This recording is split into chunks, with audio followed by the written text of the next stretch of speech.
আচ্ছা, আজকে হচ্ছে 23 তারিখ। আমরা গতকাল আমাদের বেস ক্যাম্পে এসে পৌঁছেছিলাম। আজকে আমরা লোড ফেরি করতে যাব। তো আমাদের 9 জন মেম্বারের মধ্যে 8 জন মেম্বার আমরা আজকে লোড ফেরি করতে যাচ্ছি ক্যাম্প 1-এর জন্য, এবং তার সঙ্গে আমাদের পাহাড়ি বন্ধু 3 জন যাচ্ছে। বিমানের শরীরটা একটু খারাপ থাকায় ও আজকে রেস্ট নিচ্ছে। ওয়েদার খুব সুন্দর, খুব চমৎকার ওয়েদার। সামনেই মনিরাম পিক দেখা যাচ্ছে, আমাদের যাওয়ার যে রাস্তা সেটাও দেখা যাচ্ছে। সামনে রয়েছে মনিরাম নালা, এটাকে ক্রস করতে হবে। ক্রস করে ধীরে ধীরে উপর দিকে আমাদের দিকে যাওয়া। সবাই fit and fine, we are ready to move.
Camp 1-এর অল্টিটিউড 5150 মিটারের মতো।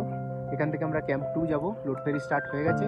সকাল ঠিক 9টায় আমরা মালপত্র নিয়ে ক্যাম্প 2-র উদ্দেশ্যে রওনা দিয়েছি। সামনে ঝকঝকে ওয়েদার, মনিরাম পিকের ঠিক মাথার উপরে সূর্য দেখতে পাওয়া যাচ্ছে। আমাদের গন্তব্য সামনের দিকে গিয়ে সামনে বাঁদিকে যে গালি দেখা যাচ্ছে ওই গালি ধরে আমরা ঘুরে যাব সামনে বাঁদিকে।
আজকের আমরা ক্যাম্প 2-তে, এখন দুপুর 2:30 মতো বাজে। কালকের আমরা ক্যাম্প 2-তে লোড ফেরি করেছিলাম। ক্যাম্প 1 এটার পিছনে 5150 মিটার উচ্চতায় আছে, আর আমরা এখন ক্যাম্প 2-তে 5460 মিটার উচ্চতায় আছি। আজকের সকাল থেকেই ওয়েদার খারাপ হয়েছে।